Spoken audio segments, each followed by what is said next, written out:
Hello everyone, मैं Anju, faculty of geography and first paper people in environment from ज्ञान सागर academy. आज की हमारी ऑनलाइन क्लास में आप सभी का वेलकम है। तो आज का हमारा टॉपिक रहेगा structure of atmosphere. Structure of atmosphere पढ़ने से पहले हमें ये जान लेना जरूरी है कि हमारा एटमॉस्फेयर है क्या। एटमॉस्फेयर जो है हमारी अर्थ के सराउंड में उसके चारों तरफ फैला हुआ एक एनवेलप की तरह है, जिसके अंदर बहुत सारी गैसें, डस्ट, वेपर, इसको दोबारा से बनाते हैं।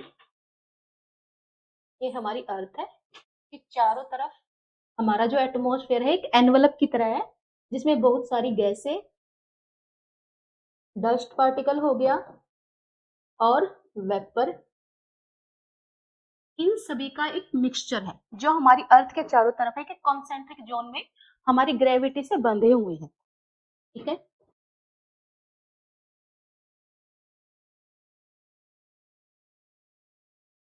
चलिए तो स्ट्रक्चर पढ़ते हैं हम हमारे एटमॉस्फेयर का। हमारी अर्थ के चारों तरफ वायुमंडल की जो संरचना है वो कई प्रकार की परतों और मंडलों से हुई है। वायुमंडल की जो ये संरचना है हम इसको दो आधार पर बांट सकते हैं। एक तो हमारी तापीय संरचना है, दूसरी है रासायनिक, थर्मल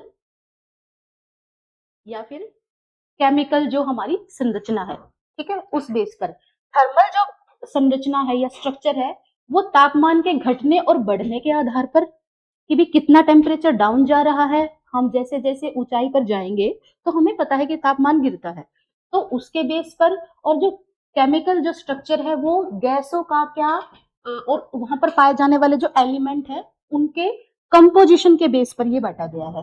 तापमान और जो वायुदाब है यानी एयर प्रेशर जो टेम्परेचर होता है उन सभी विशेषताओं के आधार पर पैटरसन महोदय थे ना, उन्होंने हमारी अर्थ को 5 भागों में बांटा है। अब मिनट, चलिए इंग्लिश में भी पढ़ सकते हो आप।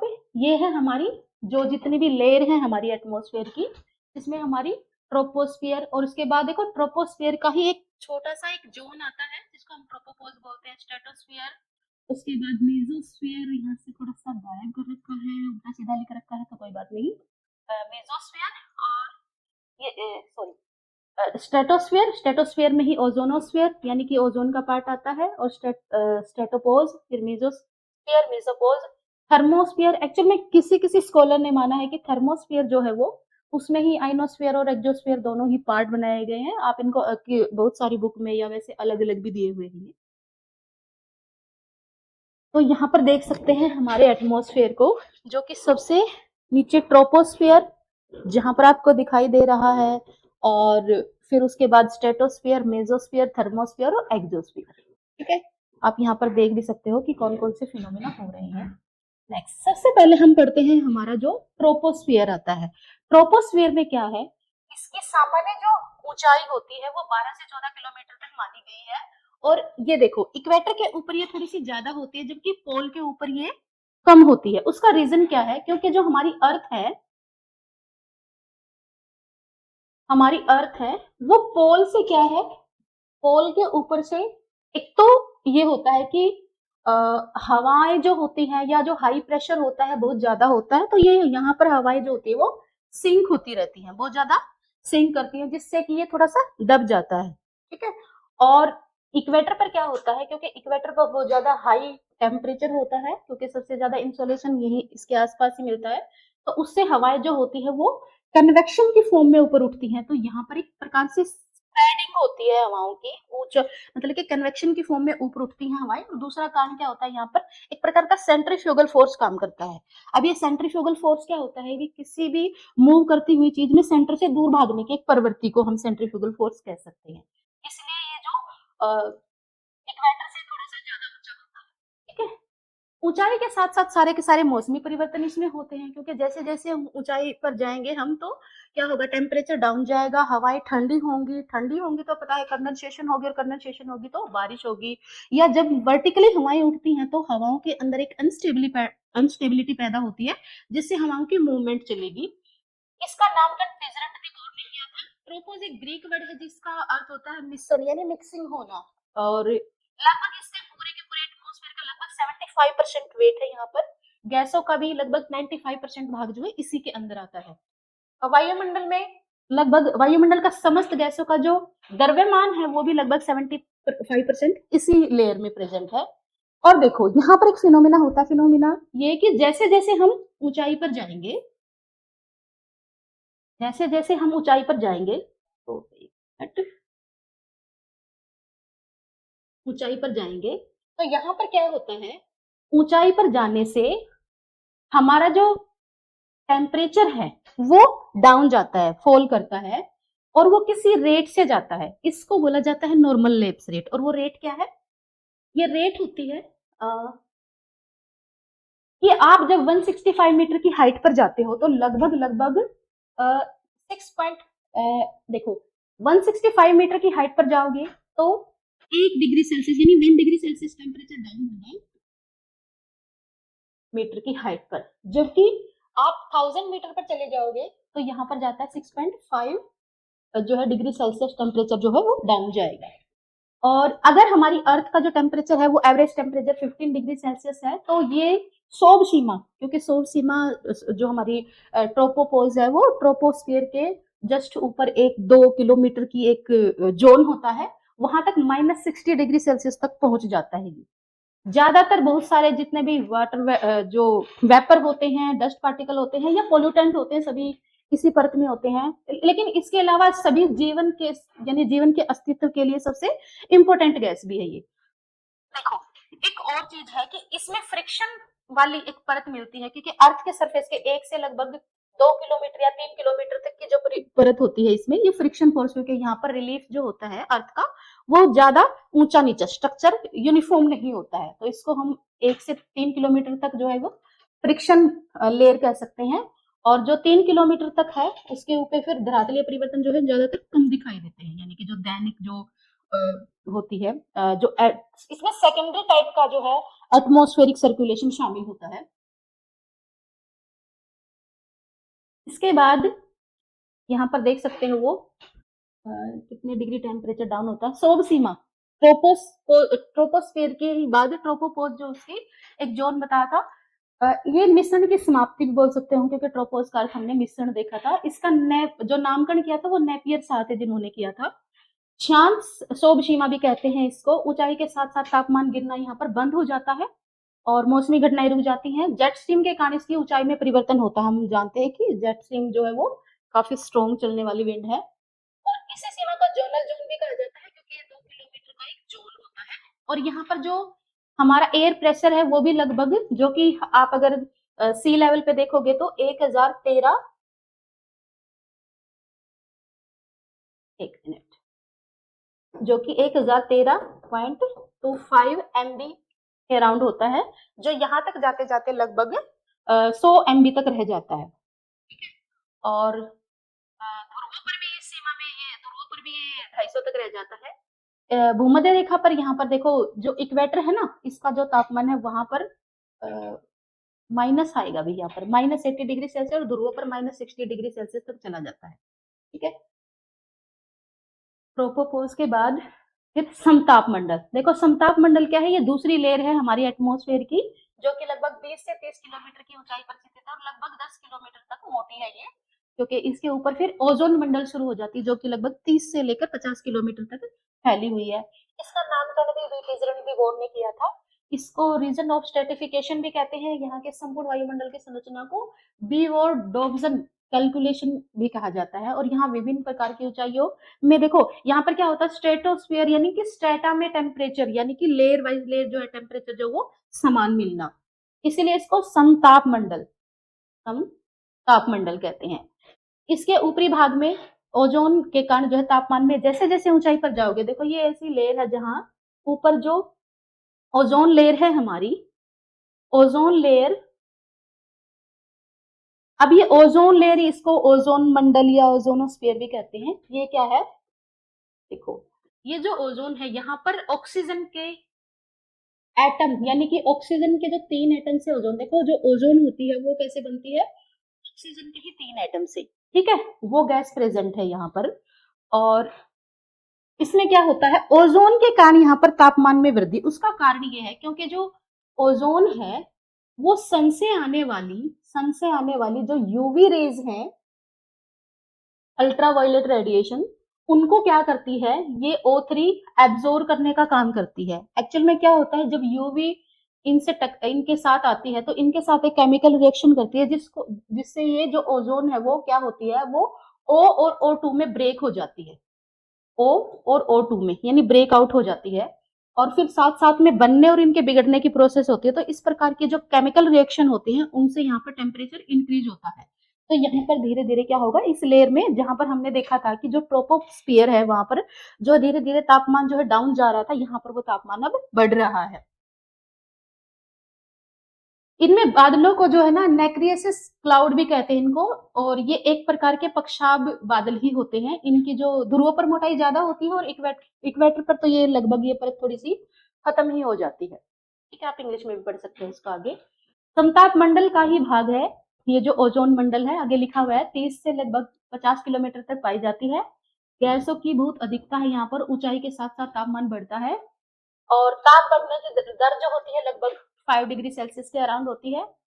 और कंपेनियन में बताया गया था इसके बारे में, सिडनी जो 1930 में सिडनी जो कैंपेन हुआ था वहां पर बताया था इसके बारे में। ऊंचे तापमान के कारण देखो यहाँ पर ring of sound and silence के ये क्लाउड मिलते हैं यहाँ पर।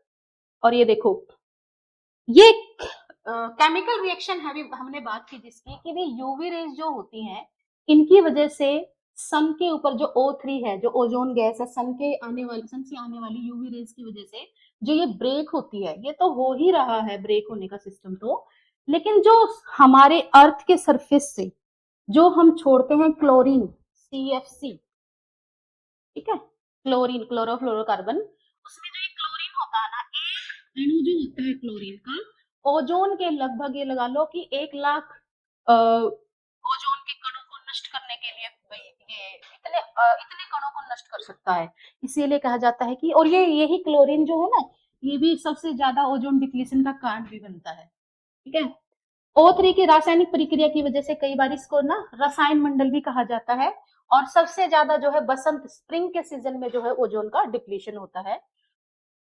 जेट विमान उड़ते हैं उनकी वजह से भी ओजोन का डिप्लीशन होता है, लगभग 12% तक ह्रास देखने को मिलता है। ताप बढ़ने की वजह से यहाँ पर अपर लेवल पे टेम्परेचर इन्वर्जन देखा जाता है। अब टेम्परेचर इन्वर्जन क्या होता है उसको भी हम थोड़ा सा डिस्कस कर लेते हैं। टेम्परेचर इन्वर्जन क्या है, हमने देखा कि जैसे जैसे हम ऊंचाई पर जाएंगे तो जो टेम्परेचर की डाउन होने की, फॉल गिरने की जो रेट है वो 6.5 डिग्री सेल्सियस पर 1000 मीटर देखी थी हमने। तो ये क्या है, ये है कि भी यहाँ पर ऊंचाई बढ़ने पर टेम्परेचर अब क्या है, वो घट नहीं रहा है, बढ़ रहा है। इसी को बोला जाता है टेम्परेचर इन्वर्जन, क्योंकि यहाँ पर हमने देखा कि जो यूवी रेज की वजह से जो केमिकल रिएक्शन होता है ओजोन के साथ, उससे टेम्परेचर बढ़ता है। केमिकल रिएक्शन होती है तो उनसे टेम्परेचर वो है बढ़ता है। संपर्क सीमा लगभग 50 से 52 किलोमीटर ऊंचाई पर ये आपको जोन मिलेगा, और लगभग 0 डिग्री सेल्सियस तक वहां पर तापमान, क्योंकि माइनस में जा चुका था ना, -60 डिग्री सेल्सियस तक जा चुका था जब हमने ट्रोपोपोज पढ़ा था। तो ये लगभग 0 डिग्री सेल्सियस तक वापस बढ़ जाता है तापमान। और इसकी खोज भी विटिजलैंड दी बोर ने की थी, और कई बार यहाँ पर कुछ दुर्लभ टाइप के मोती जैसे क्लाउड मिलते हैं। मध्य मंडल क्या है, मध्य मंडल लगभग 50 से 80 किलोमीटर की एक लेयर है। यहाँ रासायनिक प्रक्रियाओं के कारण इसमें इसको कैनोस्फीयर भी कहा जाता है भी, और यहाँ पर न्यूक्टिसुलेंट क्लाउड भी पाए जाते हैं। तापमान घटकर, क्योंकि यहाँ पर किसी प्रकार का ऐसा कोई केमिकल रिएक्शन नहीं हो रहा है, और ज्यादातर इसके बारे में इंफॉर्मेशन भी बहुत कम है। बस इतना जाना जाता है कि ज्यादा घर्षण फोर्स, जो घर्षण लगता है ना, फ्रिक्शन फोर्स की वजह से जो मिट्रोइड जो हमारी अर्थ के एटमॉस्फेयर में इंटर कर जाते हैं, वो यहाँ पर जलकर नष्ट हो जाते हैं। इसीलिए एक तरह से आप इसको कह सकते हो, एक प्रकार की प्रोटेक्टिव लेयर की तरह आप इसको ट्रीट कर सकते हो, कि हमारी सुरक्षा करने वाली परत है। जबकि जो स्ट्रेटोस्फीयर थी वहां पर ओजोन थी, जो हमारे लिए यूवी रेज को हमारी अर्थ सरफेस तक आने नहीं दे सकती थी, आने नहीं देती है, उसको हम एक सुरक्षा की लेयर की तरह देखेंगे। ये भी वो एक प्रकार की जीवन दायिनी भी बोल सकते हो, क्योंकि ये लेयर हमारे लिए इतनी यूजफुल है। फिर मध्य सीमा, देखो मध्य सीमा किस लिए जाना जाता है कि यहाँ पर तापमान घटते घटते लगभग 100 डिग्री सेल्सियस से 120 डिग्री से -100 और -120 डिग्री सेल्सियस तक डाउन चला जाता है। तो सबसे ज्यादा हमारे एटमोस्फेयर में, एटमोस्फेयर की लेयर में सबसे माइनस में जाने वाली, टेम्परेचर के माइनस में जाने वाली लेयर है ये। सबसे ज्यादा टेम्परेचर जो है वो घटता है यहाँ पर वायु दाब भी लगभग 0.1 MB के अराउंड रह जाता, 0.01 MB तक रह जाता है।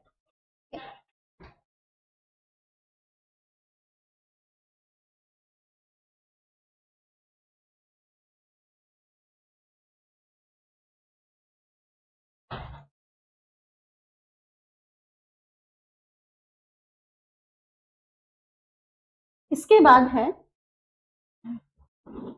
हाँ ठीक है, देखिए हमारी जो फोर्थ लेयर है वो है तापमंडल। तापमंडल या फिर थर्मोस्फीयर भी बोल सकते हैं आप इसको। इस मंडल को दो भागों में बांटा गया है। देखो इसमें आयनाइजेशन होता है और इसी में, वैसे तो ये फिफ्थ लेयर में कैलकुलेट करेंगे, काउंट करेंगे हम इसको, लेकिन आयनोस्फीयर या फिर आप इसको, इसी को आयनोस्फीयर भी बोलेंगे हम, ठीक है। आयन मंडल, देखो ये लगभग 80 से लगभग 500 किलोमीटर तक की एक लेयर है। कई विद्वानों ने इसकी ऊंचाई भी अलग अलग, स्कॉलर ने अलग अलग मानी है, लगभग 690 किलोमीटर तक मानते हैं। इस मंडल का जो नामकरण है वो किया था 1926 में वॉटसन वोट ने किया था, आर वॉटसन वोट ने। जो हमारा सोलर सिस्टम है उसमें से आने वाली जितनी भी किरणें हैं, जो रेज आती हैं, वो यहाँ पर आके आयोजित होती हैं। और इसमें देखो क्या होता है, यहाँ पर हमारी जो ऑक्सीजन और जो नाइट्रोजन गैस है उसके कुछ जो अणु होते हैं ना, जब उनसे ये यूवी, ये रेज आके टकराती है, जो सन से आने वाली रेज है, तो उनमें क्या होता है, इनमें हो जाता है आयनाइजेशन, ठीक है। और इस आयनाइजेशन से, इसीलिए इसको आयन मंडल भी बोला गया है। और न्यूट्रोस्फीयर और इसके ऊपरी बजट को प्लाज्मा स्फीयर भी कहते हैं। इसका अस्तित्व रेडियो तरंगों की वजह से इसको मिला है, क्योंकि यहीं से देखो जो रेडियो वेव आती है वो हमारे जो अर्थ सरफेस के ऊपर, उन्हीं की वजह से कम्युनिकेशन जो होता है वो पॉसिबल हो पाता है। इसके ऊपरी जो परत है उसको प्लाज्मा स्फीयर भी कहते हैं और इसका अस्तित्व रेडियो तरंगों की वजह से इसको मिला है। इस परत में रेडियो तरंगों का परावर्तन हो जाता है और यहाँ कॉस्मिक रेज चलती है भी।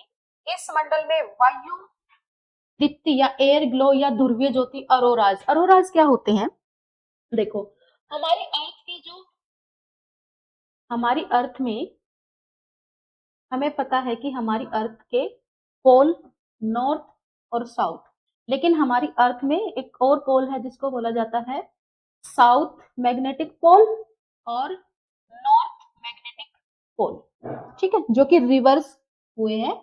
यानी जो नॉर्थ में है वो साउथ मैग्नेटिक पोल है और ये है। इससे क्या होता है, एक प्रकार की जो मैग्नेटिक फील्ड बनाती है ये हमारी अर्थ, यहाँ पे ये मैग्नेटिक फील्ड। तो क्या होता है, सन से आने वाली जो रेडिएशन है, जो सोलर विंड है, वो यहाँ पर आके ये बहुत ज्यादा, क्योंकि हमारी जो अर्थ का जो पोल एरिया है वो बहुत ज्यादा, मतलब इतना ज्यादा ऊंचा नहीं है, बहुत मोटा नहीं है, इसलिए यहाँ पर ये जब रिएक्शन होती है इनकी, इन कॉस्मिक रेज की, तो यहाँ पर क्या होता है, इनके रिएक्शन की वजह से कलरफुल लाइट दिखाई देती है जिसको बोला जाता है अरोराज, ठीक है। नॉर्थ में इनको हम बोलेंगे बोरियालिस, अरोरा बोरियालिस, और साउथ में इनको बोलेंगे हम अरोरा ऑस्ट्रियालिस। और यहाँ पर देखो तापमान भी बढ़ रहा है साथ साथ में, और लगभग 400 किलोमीटर तक जो है ये लगभग 1100 डिग्री सेल्सियस तक ये तापमान बढ़ जाता है। थर्मोस्फीयर के बाद हमारी जो लास्ट रह जाती है, अब इसी में क्या है, कुछ इनमें कुछ परतें हैं जिनको बांटा गया है, जैसे डी लेयर जो सिर्फ दिन में दिखाई देगी, और ये नाइट्रोजन और ऑक्सीजन पर जो है यूवी की प्रक्रिया से दिखाई देती है, दिन में दिखाई देगी जो ई लेयर है, और ये रात में कम सक्रिय होती है और O2 पर यूवी रेज की क्रिया से दिखाई देती है। और इस परत का जो अन्य नाम कैनली हेवन साइड लेयर भी कहते हैं इसको, लगभग 110 किलोमीटर के पास जो है ये स्पोरेडिक परत भी पाई जाती है। और यहाँ पर हवा की गति लगभग, देखो वैसे तो बहुत कम होती है, लेकिन जो भी होती है हवा की स्पीड वो लगभग 450 किलोमीटर पर हावर होती है। E2 लेयर, ये लगभग 130 से लेकर 150 किलोमीटर जो दिन में दिखाई देगी, रात में गायब। अब F1 लेयर है, F2 लेयर है, ये भी दिन में दिखाई देंगी और फिर रात में कम एक्टिव होंगी। लेकिन जो F2 लेयर है वो दिन में और रात में दोनों के टाइम दिखाई देगी और रेडियो संचार में ये उपयोगी है। इसके अलावा कुछ F और F2 को मिलाकर इसको एप्लीटॉन बेरेनेट जो परत भी कहते हैं। के बाद है, ये यहाँ पर दिया हुआ है पोलर लाइट क्या होती है। इनका निर्माण जो है तापमंडल में ही जो सोलर रेडिएशन होती है उनके प्रभाव से होता है। अब यहाँ पर पढ़ सकते हो इलेक्ट्रॉन और प्रोटॉन के कण होते हैं जो सौर विकिरण के कारण आयनाइजेशन होता है इनका। और ये ध्रुवों पर जो है कलरफुल जो एक प्रकार के जैसे फायर क्रैकर उड़ते हैं ना, तो उनके जैसे दिखाई देंगे। और वास्तव में चमकते हुए ब्रह्मांड की ये प्रकाश है, ये इनको बोल सकते हो आप, एक चमकती हुई लाइट है ये। यहाँ पर क्योंकि मैग्नेटिक स्टॉर्म आते हैं उनके कारण ये पैदा होती हैं। इसका जो शाब्दिक अर्थ होता है इसको बोलते हैं डाउन। ज्यादातर जो अरोरा की घटनाएं हैं वो रात्रि मिडनाइट में ज्यादातर दिखाई देंगी। और जिस जगह पर ये घटनाएं होती हैं उसको क्या बोलते हैं, अरोरल ओवल कहते हैं। और नॉर्थ में बोरियालिस और साउथ में ऑस्ट्रियालिस कहते हैं इनको। ये लास्ट है हमारी वायुमंडल या इसको एक्सोस्फीयर बोलेंगे। इसके बारे में बहुत ही कम इंफॉर्मेशन है क्योंकि इसके ऊपर इतनी ज्यादा स्टडी नहीं की गई अब तक। नहीं तो और परतों से बहुत कम जानकारी है, सबसे कम जानकारी उपलब्ध है। और इस परत की विशेषता लेमन स्पिजन ने इसको जो है खोजा था, इसका विशेष स्टडी की थी। और हाइड्रोजन और हीलियम गैस जो है यहाँ पर सबसे ज्यादा पाई जाती है अभी, हाइड्रोजन और हीलियम। इसकी ऊंचाई लगभग 500 से लेकर 690 किलोमीटर के बाद से लेकर ये अंत जो है आगे स्पेस में मिक्स हो जाती है। वायुमंडल यहाँ निहारिका एक नेबुला की तरह दिखाई देता है। और मंडल की बाहरी सीमा पर जाकर जो है तापमान लगभग 5568 डिग्री सेल्सियस यानी कि लगभग 5500 डिग्री सेल्सियस तक हो जाता है। इसके ऊपरी भाग को जो है चुंबकीय मंडल या बाहरी मंडल कहते हैं। और लगभग 3000 से 16000 किलोमीटर के बीच में इस भाग में वोन वोन एलन रेडिएशन बेल्ट मिलती है एक।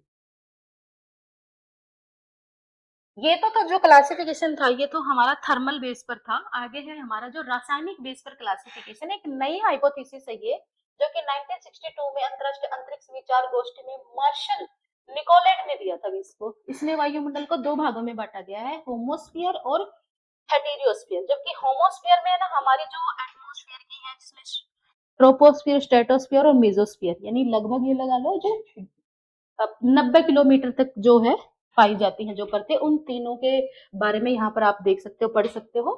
क्षोभ मंडल, समताप मंडल और ओजोन मंडल और मध्य मंडल। ठीक है, इनके बीच की सभी बाउंड्रियां जो आएंगी। जबकि जो हेटेरियोस्फीयर है उसमें क्या आएगा, इसमें जो है इसको गैसों के अकॉर्डिंग बांटा गया है जितनी भी ये ना, खास करके एडमिक जो लेयर है जिसमें पहले आती है नाइट्रोजन, फिर ऑक्सीजन, हीलियम और हाइड्रोजन। इन परतों में बांटा गया और इनका किलोमीटर के अकॉर्डिंग भी दिया हुआ है कि कितने किलोमीटर तक ये गैसें फैली हुई है। तो ये था हमारा जो एटमॉस्फेयर का जो स्ट्रक्चर, कि कैसे कैसे हमारे एटमॉस्फेयर में कौन कौन सी लेयर है। उनका दो प्रकार का हमने क्लासिफिकेशन देखा है, थर्मल बेस पर और केमिकल बेस पर। आई होप आपको अच्छा लगा होगा। Thank you.